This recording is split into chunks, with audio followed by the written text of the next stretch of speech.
ఏదైనా సరే ఒక విషయాన్ని మనం చాలా జాగ్రత్తగా సీక్రెట్గా ఉంచాలి. అందుకోసమని పాము వలె వివేకంగాను, పావురం వలె నిష్కల్మషంగాను ఉండాలి అని చెప్తారు. ప్రత్యేకంగా మన అణుబాంబు తయారు చేయడానికి 1995లో మనం పూనుకున్న సమయంలో ఈ విషయాన్ని అనుకోకుండా మన పబ్లిక్గా చెప్పడం మూలంగా సిఐఏ వాళ్ళు దీనికి అడ్డుపడి మన దేశం మీద చాలా ప్రెషర్ పెట్టి దాన్ని ఆఫ్ చేయించేశారు. అలాగ 1995లోనే అణు పరీక్ష జరగాల్సిన స్టేజ్లో జరగకుండా ఆగిపోయింది. కారణం మన విషయాన్ని పబ్లిక్గా చెప్పడం మూలంగా. అదేవిధంగా 1996లో కూడా మళ్ళీ ట్రై చేశాం. ఈసారి లీక్ అయిపోయింది. ఆ తర్వాత వాజ్పేయి గారు వచ్చారు. ఆయన చేద్దామని ప్రయత్నం చేశారు. 13 రోజుల ప్రభుత్వంలో ఉండి పడిపోయింది ప్రభుత్వం.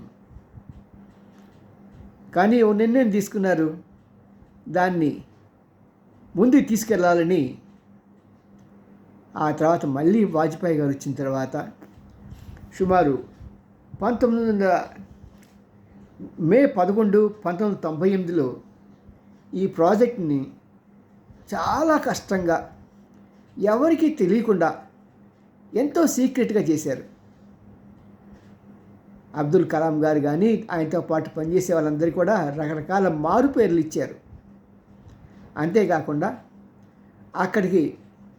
అప్పటికే ఈ విషయం గురించి అమెరికా ప్రభుత్వం ఏం చేసిందంటే ఒక రూల్ పెట్టింది. ఆ రూల్ ప్రకారం కాంప్రిహెన్సివ్ టెస్ట్ బ్రాండ్ అని, కాంప్రిహెన్సివ్ టెస్ట్ బ్రాండ్ అంట. భూమి మీద కానీ, నీళ్ళ మీద కానీ, నీళ్ళలో కానీ, గాలిలో కానీ ఏ టెస్టు చేయకూడదట మన కోసమే. మరి దాన్ని ఎదుర్కోవాలంటే ఎలాగా? మనకి నరసింహస్వామి జ్ఞాపకం వస్తాడైన, సింహాచలం నరసింహస్వామి. ఆ రాక్షసుడు ఇలాగ అడుగుతాడు, నేను ఎలాగా చావకూడదు, పగలు కానీ రాత్రి కానీ, మనుషులకు కానీ, వీళ్ళకి కానీ, వాళ్ళకి కానీ అడ్డమైన అన్నీ అడుగుతాడు. అవన్నీ తీసుకొని పాపం ఆ నరసింహస్వామి రాత్రి అవుతున్న సమయంలో సగం మనుషులుగా సగం రాక్షసుడిగా ఉండి ఆ రాక్షసుని చంపడానికి అవకాశం తీసుకున్నాడు. అలాగే మనం కూడా అప్పుడున్న వాజ్పేయి ప్రభుత్వం, మన అబ్దుల్ కలాం గారు, అతనితోటి ఉన్నటువంటి మిగతా సైంటిస్టులు కలిసి మన గాల్లో పేల్చాం అణుబాంబుని, నీటిలో పేల్చాం మన అణుబాంబుని, మన భూమి మీద పేల్చాం అని చెప్పి భూమి కిందకి 20 కిలోమీటర్ల లోపలికి తీసుకెళ్ళిన తర్వాత అక్కడ మొట్టమొదటి పరీక్ష జరిపించారు. ఆ పరీక్ష జరపడానికి కూడా వాళ్ళు ఎంత జాగ్రత్తలు తీసుకున్నారంటే ఎక్కడా హడావుడి లేకుండా ఈ యొక్క ఆయుధాన్ని వాళ్ళు చక్కగా ఒక ప్లేన్లో తీసుకెళ్ళి జైసాల్మర్ దగ్గర దించి ఆర్డినరీ ట్రక్కుల్లో ఎక్కడా కూడా ముందు ఎస్కాట్ లేదు, దాంతో తీసుకెళ్ళారు. అక్కడ పనిచేసే వాళ్ళందరికీ కూడా మారుపేర్లే, వాళ్ళందరూ కూడా కోడ్ భాషలో మాట్లాడుకోవాల్సిందే. అప్పటికే నిఘా పెట్టింది అమెరికా సిఐఏ, ఇక్కడ ఏదో యాక్టివిటీ జరుగుతున్నదని. వాళ్ళ కళ్ళు కప్పడానికి అక్కడ క్రికెట్ మ్యాచ్ ఏర్పాటు చేశారు. దాంతో వాళ్ళు ఇదేదో సాధారణ ఇదిలే అని చెప్పేసి అనుకున్నారు. అక్కడ ఉన్న మిలిటరీ సైంటిస్టుల దగ్గర నుంచి అందరూ కూడా మిలిటరీ డ్రెస్సులే. అబ్దుల్ కలాం గారు కూడా మేజర్ హోదా ఇచ్చి ఆ మిలిటరీ డ్రెస్సులన్నీ ఆయనకి పేరు ఇచ్చారన్నమాట. వాళ్ళు ప్లెయిన్లో వచ్చేటప్పుడు కూడా వాళ్ళు కూడా ఇలాంటి దొంగ పేర్లతోనే వచ్చారు. ఎందుకంటే భారతదేశం హోమీ బాబా అనే గొప్ప అణుశాస్త్రజ్ఞుని ప్లెయిన్ని పేల్చేసి ఆయన చంపేసింది సిఐఏ. దుర్మార్గమైన సంస్థ సిఐఏ. ఒకరిని ఎదగకుండా ఉండటానికి, ఒక దేశాన్ని నాశనం చేయటానికి అనేక పన్నాగాలు పన్నే దుర్మార్గపు సంస్థ ఏదంటే సిఐఏ. అదే ఈ రోజుగా పనిచేస్తున్నది. అందుకోసమే నేను మాటి మాటికి చెప్తున్నాను మన అమిత్ షా గారిని, నేను ఒక ఇది వేసాను, అమిత్ షా గారు ఇలా చేయకుండా ఉండాల్సింది అని. దానికి మా ఫ్రెండ్స్ అంతా చాలా హెచ్చరించారు. నువ్వు హోమ్ మినిస్టర్ చెప్తున్నావు, అది ఏదైనా లిటికేషన్ వస్తుందేమో జాగ్రత్త అని. ఏం పర్వాలేదు, నాకేంటి ముసలోడిని, ఉంటే ఎక్కడ అది చేయలేదు అయితే పైన, నేనేం ఘోరం చేయలేదు. నేను ఏం చెప్పినా మనస్ఫూర్తిగా చెప్తున్నాను. ఇవన్నీ నాకు తెలుసు కాబట్టి ముందే మనం చెప్పేస్తే వాళ్ళు జాగ్రత్త పడిపోతారు కదా. మళ్ళీ కమింగ్ టు బ్యాక్ స్టోరీలోకి వస్తే, అక్కడ వాళ్ళు ఎంత కష్టపడ్డారంటే పాపం ప్రతి ఒక్క విషయంలో కూడా అక్కడ సైకిల్ వాడుకొని పాత్రలు తీసుకెళ్ళారు, సామాన్లవి సైకిళ్ళు.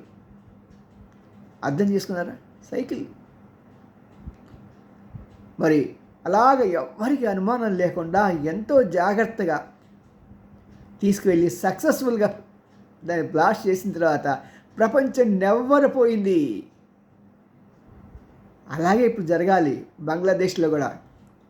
ఎవరి మటుకు వాళ్ళు హోమ్ మినిస్టర్ తగ్గట్టుగా హోమ్ మినిస్టర్ ఆయన చెప్పేస్తున్నాడు.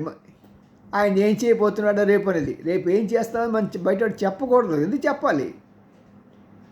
సువేందు బెనర్జీ కూడా అలాగే చెప్తున్నాడు, ఏం చేస్తున్నాం ఏంటని. ఎందుకు చెప్పాలి? చేసేది కామ్గా చేయండి, అంతేగాని మనం చేసే ముందే చెప్పేటప్పటికి రకరకాల సంస్థలు దానికి ముందు జాగ్రత్త పడుతున్నాయి కదా. ఇప్పుడు అక్కడ మనకి బంగ్లాదేశ్లో ఈ యొక్క సిఐఏ వాళ్ళంతా కూడా మీటింగ్లు పెట్టడానికి కారణం మీరు డైరెక్ట్గా చెప్పడం మూలంగా కదా. నిన్న వాళ్ళ ఫారెన్ మినిస్టర్ వచ్చాడు, పిలిచి వాడికి లెటర్ పంపించాడు మన బేగం గారికి, మమతా బేగం గారికి. ఇవన్నీ జాగ్రత్తగా జరగాల్సిన విషయాల్లో మరి ఎందుకు మీరు ఇలాగ బయట చెప్పేస్తున్నారు, లీక్లు ఇస్తున్నారో అర్థం కావట్లా. బహుశా ఇచ్చిస్తే పేపర్లో రాస్తారు, మేము ఓహో ప్రభుత్వం బాగుందంటారు, బట్ దేశానికి హితం కాదు. ఇలా అంటున్నాను అనుకోకండి, మనస్ఫూర్తిగా చెప్తున్నాను. ఒకవేళ మీరు ఏమైనా యాక్షన్ తెలుసుకోండి, రెడీ. నాకేం బెంగలేదు. నాకు ఇంట్లో ఉన్నా జైల్లో ఉన్నా ఒకటే, పెద్ద సమస్య కాదు. కానీ నాకు నా దేశం ఫస్ట్.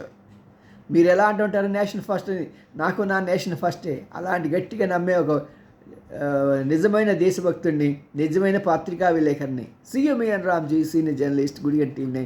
లైక్ చేయండి, షేర్ చేయండి, సబ్స్క్రైబ్ చేయడం మాత్రం మానకండి. బాయ్. మీరు ఒక లైక్ కొట్టారనుకోండి, ఈ యొక్క మెసేజ్ చాలామందికి వెళ్తుంది, అది మంచి కిక్కినిస్తుంది.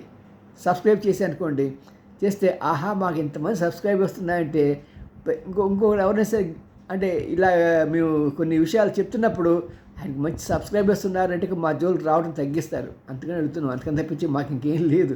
CMAN Ramji, senior journalist, Gudiganti TV. Like చేయండి, షేర్ చేయండి.